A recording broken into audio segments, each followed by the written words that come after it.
Hello, I'm Ariane. This is Book Zealots, and we have a wrap-up. September. September was a long month, and yet it went fast. It's very weird.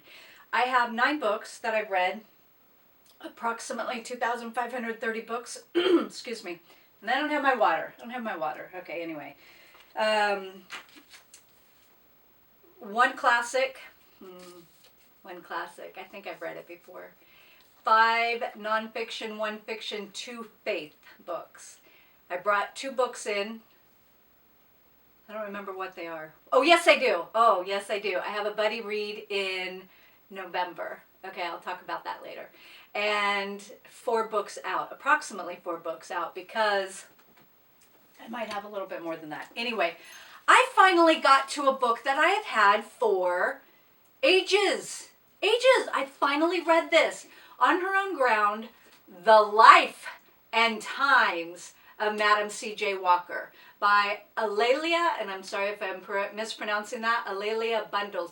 Interestingly enough, it started out without the A. This book, now I started it ages ago, had set it aside, soft DNF'd it. I did not finish it. I set it aside because I knew I wanted to read it.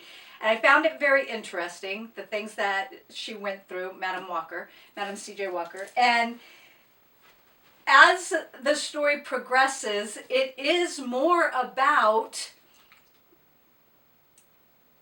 the events around her, incidences that she had to deal with. So basically, like businesses and things like that, but also on a personal level. She spoiled her child rotten. Do not do that. No matter how much money you have, even if you don't have money, do not spoil your children rotten. She knew how to run a business. She knew how to start the business. She had the right product at the right time, but she didn't teach her daughter how to run the business properly and to budget. Budgeting, very important. There was so much in this book. Okay, there is information about, and I'm drawing a blank right now, Booker T. Washington. And interestingly, there was another person who had recently, a booktuber, who had recently read a book about Booker T. Washington, but she didn't remember if there was any mention of Madam C.J. Walker. Probably did not. I think she liked him more than he liked her, not in a romantic way, just respectfully. And how much money was donated for Booker T. Washington's project, because he started the YMCA, I believe, and she helped him implement that. So should he mention her? Yes, he should have. Anyways, there are pictures in here. It should not have taken me as long as it did, but this was good. I will be passing it on. I'm glad I read it. If you have not read it or don't know anything about her or the time period, I would recommend reading it. So there's that. And I will be unhauling it, like I said. Okay, I'm going to save this one for later. Oh, I have a book that I got from the library. I know! Who am I? First of all, I was ecstatic that they even had it. Super ecstatic. And because they did have it, I checked it out. Okay, I don't like checking out books from the library. Just don't. But whatever. And it was on a 14-day checkout. But they had it. So I'll put a card. James by Percival Everett. There was a read-along, and apparently everybody loves this book. I didn't. I did not love this book. It is loosely based on the adventures of Huckleberry Finn. And I say loosely because it piggybacks on the story of Huckleberry Finn. So James is Jim, the escaped slave on the raft with Huck Finn. I cannot express my distaste for this book without giving spoilers. But there is one situation where Jim needs to make a decision on who to save. If you know the plot, if you know the secret, it's anticlimactic because, of course, you know who he's going to save. If he doesn't, then he's that R word that I'm not allowed to say on YouTube. I also didn't like the fact that white people are stupid because you don't know if a child is mixed. Well, I'm thinking if a child is mixed, then generally it's the white man, and the white women can't do anything about that. It's not that they're stupid, okay? So that's one thing. But this situation is Jim, okay? Now, oh, okay, that's the other R word I'm not allowed to say. There is an R, the other R, violent attack on women in here, which I did not like. It didn't need to be written the way that it was written. I will say that. There were a lot of things in this book that I didn't like, didn't care for. It really felt as if the author was projecting his opinions into the book. And I don't like it when authors do that. Just tell me a story. The timeline was also off. The timeline for Huck Finn is the 1830s to 1840s. James' timeline is late 1850s to the start of the Civil War. And the little things like they were eating berries when they escaped, except they had a late spring snow or something like that. If you know anything about the berries, you know that they ripen in summertime, not springtime. Little stuff like that annoyed me. I mean, it's not hard to look up. I know it because I live out in the country. But if you live in the city and you go to the grocery store and you have berries year round, you don't know, right? It's little things like that about the book. You know, white people being stupid. Little things like that. Just, there were parts of Jim that I liked. I didn't like the author.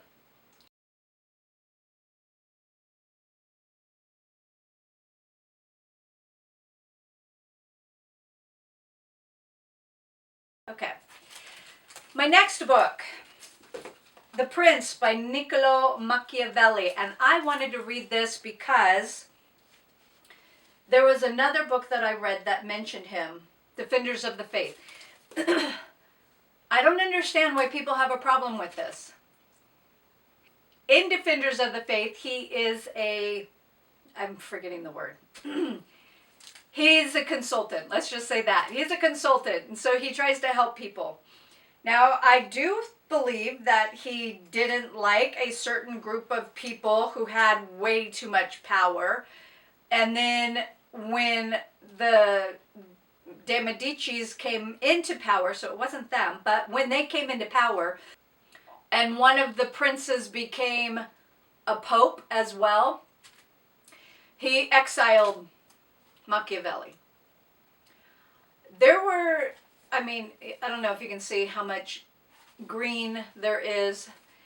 There are some yellows that I question, and an orange. So there was something in here that I said wasn't a good decision, and it was regarding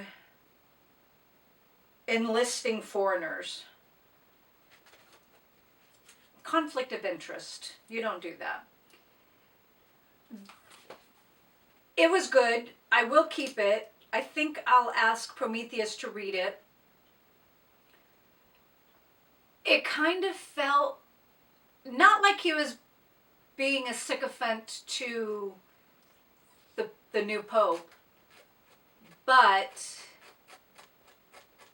trying to give information on how to be a better leader, being a consultant.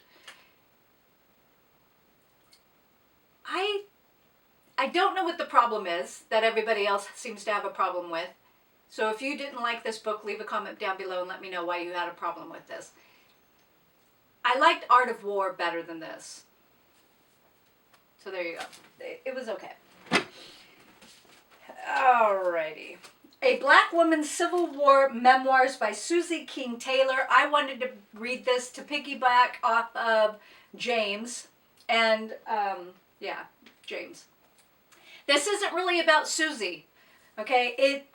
There are little bits, there are little stories or events or situations about her. But I think she became a nurse during the Civil War. But it was more about a group and the men, the leaders, some of the soldiers. She was hired as a laundress but didn't really do that. She was hired as a cook but didn't always do that. She was kind of, she helped everywhere. But again, it wasn't really about her. I was disappointed with this book. It's interesting. If you are a hardcore Civil War fanatic, then you might be interested in this and maybe glean some information in it. There was a part in this book where she and a white woman and the white woman's child capsized in the river and they had to get rescued. And the white woman was holding on to her child with her teeth. So supposedly Susie wrote about that. Yeah. Okay, this next book I found out about from James. I'm sorry, James, I can't remember your book, the YouTube channel. Little Big Library. I'll put his information down below. The Professor and the Madman, A Tale of Murder, Insanity, and the Making of the Oxford English Dictionary by Simon Winchester. I watched the movie first, and I'm glad I did. They did a great job. Obviously, there are certain details in this that are done better in the movie because it isn't as detailed. Because we're dealing with a madman who was kind of disgusting. He had his lucid moments. This was hard to read in parts. It was kind of disgusting in parts. I had never thought about how the Oxford Dictionary was put together and how detailed it had to be. Mad respect for the people involved, and now I want the volumes of the Oxford Dictionary. I think there are 21 volumes. Maybe 20. I don't know. Anyway, there are some book recommendations at the back that I added to my Goodreads TBR. And I am very happy that I read it. The psychology is good. If you're not familiar, the Madman has a little bit of Civil War PTSD against the Irish because he had to do something to a deserter. However, he was a little bit more cruel than he had to be because he branded the soldier's face instead of his hip. And so when he went to London, he thought that a man was after him. He starts chasing this man and murders him. And that's kind of where the story begins. And would things have transpired the way that they did with the Oxford Dictionary had this man not been in the insane asylum? I don't know. I mean, life is weird. So This was a good book. If you haven't read it, or if you're interested, Psychology, the Oxford Dictionary, Oxford College, Lewis Carroll, the author who wrote Alice in Wonderland, is Oxford. So he's mentioned in here briefly. And then I read Crime and Punishment. Crime and Punishment by Fyodor Dostoevsky. I think I've read this book. There were bits and pieces of this that I remember reading. And so I think I read this in high school, but not for high school. I also put a question up on our Prometheus and I on the community section about, have you ever read an ending that ruins a book for you or almost ruins the book for you? Radya, the main character, okay, so let me back up. There are a lot of characters in this, and they have multiple names. Generally, you have 3 names for each character. They have a nickname, and the itches are the men, or vitches, vitches are the men, and the avyas are the women. I think that's correct.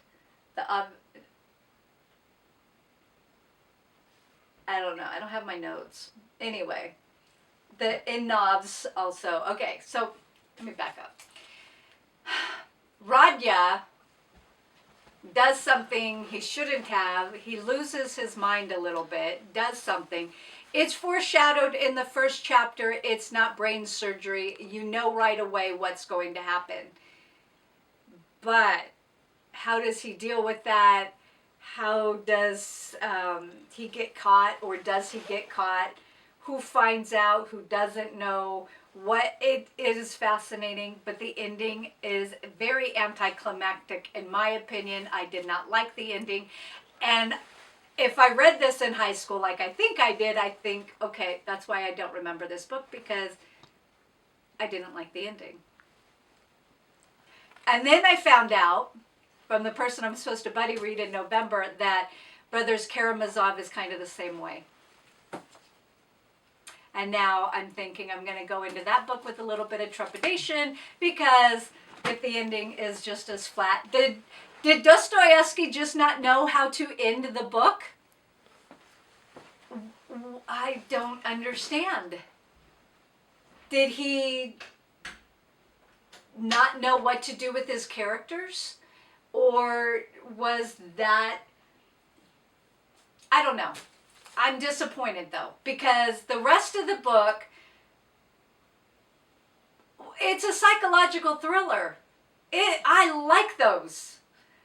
But the ending, was he trying to wrap it up in a nice little bow without trying to wrap it up in a nice little bow? It's like, give it a happy ending, don't give it a happy ending. It's sort of like a half-hearted happy ending, sort of, kind of, just, Anyway, then The Global Achievement Gap by Tony Wagner. I have also had this book since 2010 or 2011. I think I got it in 2010 because I know I bought it at the Huntington Beach Barnes & Noble. So why even our best schools don't teach the new survival skills our children need and what we can do about it. I'm sorry, I don't know if the light is hitting it so that you can see the title, see the cover. There's so much good information in here, and yet so much not good information in here. I'm a little disgusted that Tony Wagner mentioned democracy so many times, because the United States of America is not a democracy. Sorry for yelling. Sorry for using my outdoor teacher voice. The United States of America is a constitutional federal republic. We are a constitutional republic. We are not a democracy. Democracy leads to communism. Communism leads to socialism. Communism leads to socialism, leads to enslavement. Okay, that's where we're headed. This did not age well. There are some great parts in here about what students should be learning, what teachers should be teaching. We have failed. We have failed. We have failed since 2020, let alone from 2010. This book was originally published in 2008, republished in 2010. The author put in, I don't know if it was the beginning or the end. I don't remember, excuse me, if he put in an afterword. So yeah, he put in an afterword, so that was republished, put into the republishment for 2010. Republication, sorry.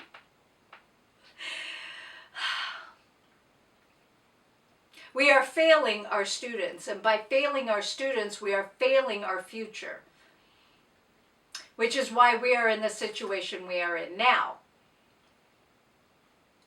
And just as a side note, if an interview is given for politicians, kid gloves, softball questions, and then multiple choice answers, which is mentioned in here, critical thinking has gone out the window and it is being lost, honestly. So rational thinking is no longer available or allowed, let alone critical thinking skills. And then we have people talking word salad and getting nothing burgers. If you know, you know. If you don't, leave a comment down below and let me know so that I can have a conversation with you. I care about our students. I care about our future. No apologies. Kingdom Come, which is for the series about September. I haven't heard anybody else mention it. But I finished this series. I have not read the prequels that were published later. I thought I had them. I don't have them. This was interesting because I did learn something about this, and I don't know if I put notes in here. Yes. So in the millennial reign, there will be sacrifices. Never paid attention to it. Mentioned in Ezekiel, Isaiah, Zechariah, Jeremiah, Hebrews, and Deuteronomy. But why? Why will there be sacrifices? I have not done that study, but the kingdom come is the millennial reign and what happens, and there is deception because there's still free choice, except when you turn 100, then, but not literally, it's just kind of you self-combust. And then I Don't Have Enough Faith to Be an Atheist by Norman L. Geisler and Frank, is it Geisler? I think it's Geisler. And Frank Turek. It's using science to refute science, which is fascinating because a lot of people hate the fact that you will use scripture to prove scripture. There are some interesting parts in here, and then there are a lot that I didn't like. I have 4 reds. I have the workbook because the workbook was given to me first by Thrift Books. Yeah, don't get me started. Oh, I actually have 5. 1, 2, 3, 4, 5. Yeah, 5 reds. On page 234, the author, and I don't know which one of the authors, uses, and unless the resurrection actually happened, why would they almost immediately stop observing the Sabbath, circumcision, the law of Moses, the centrality of the temple, the priestly system, and other Old Testament teachings? Please let me know when the disciples stopped observing the Sabbath. Because that is a forever commandment. It's a forever commandment. Look it up. And then another one was about Easter, and I don't know where it's at.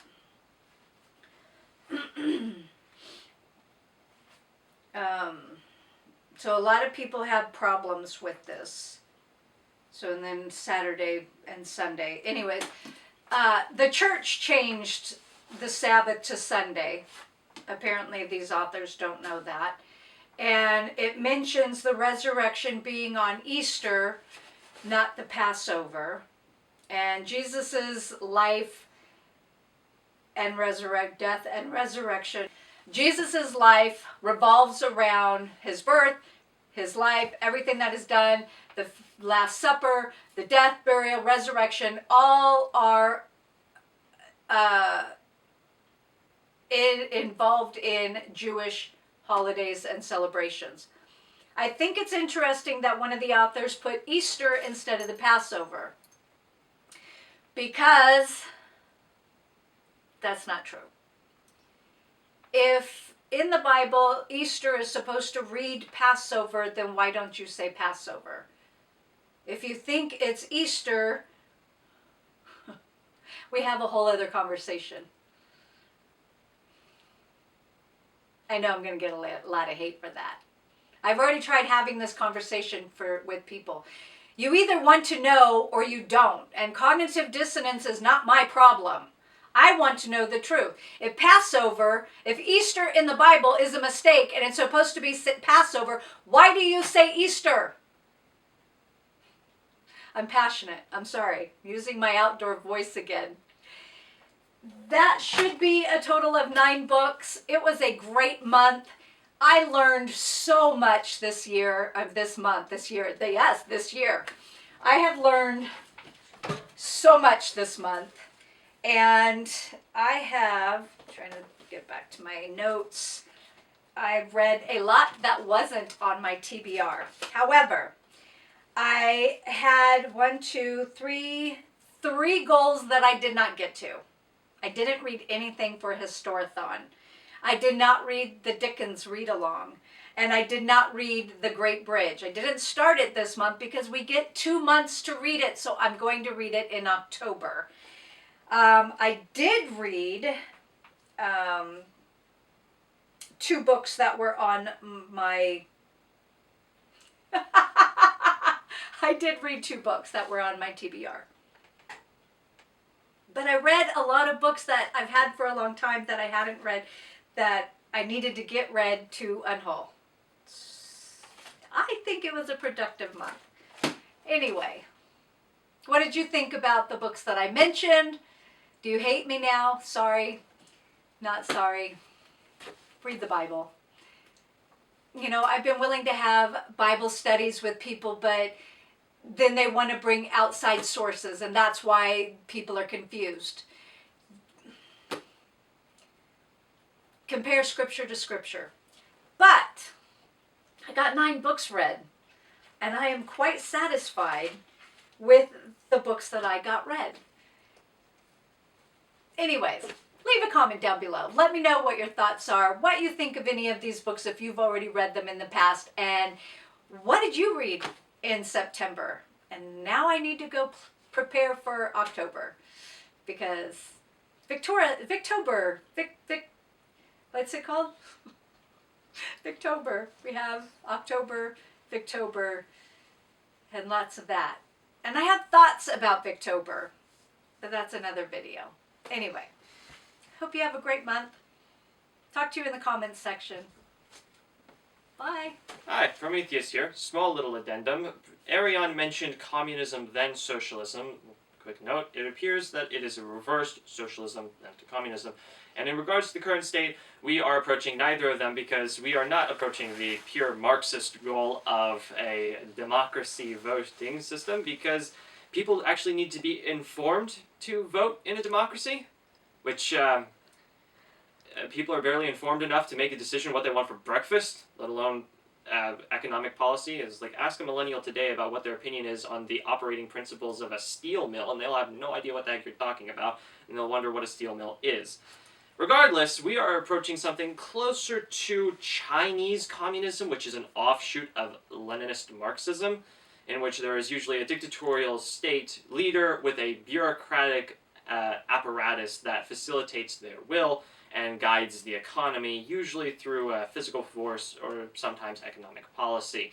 China adopted this system, then quickly abandoned it after Mao kicked the bucket and the hardliners were sidelined in the government and their power was restricted.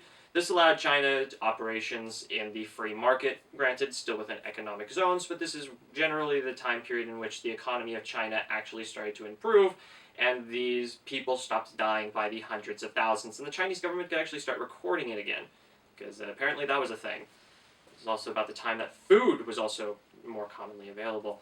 This appears to be what we're going towards, a hybrid form of Chinese/Russian Marxism, although obviously there will be differences in America because the culture is not the same. There are machine tools everywhere, so the means of production are far more spread out than it ever was in China and Russia. So inevitably they're going to have some difficulty in controlling that. Not to mention, America is very vast, and the apparatchik state required to keep it functioning is a delicate flower, and Americans are not known for being delicate. We are, as every major city will tell you, we are quite destructive. And we do not like it when things do not go our way, and we are big babies about it and throw hissy fits. That is just the quick little addendum. It's capitalism. Marx believed that capitalism would be eventually supplanted by socialism, which still has some vestigial leftovers of capitalism, although money and commodities should be eliminated by this point, or mostly eliminated. And then communism is the wonderful goal where, to every man his ability, to every man his needs, something like that. Paraphrasing here. A wonderful ideal that just doesn't work when you're dealing with a narcissist and a psychopath, because those terms I don't even think were properly described by the time Marx wrote that theory, which is just a whole host of fun that I wish the psychologists would actually bother researching. So come on, that'd be a great study. Find a commune, diagnose psychopaths and people who are not psychopathic, and do different concentrations of a study. Come on, people, that'd be great. You have normal people try and run a communist commune, which is about, I think there was a communist commune that actually got fairly close to the ideals, but they eventually lost out funding from somewhere and they had to go get jobs or something like that. I don't remember. That might just be something I came up with in my head. Don't quote me on that. But yeah, I completely lost where I was going with that. Thank you. Yeah, Americans are a fun bunch. Have a nice day.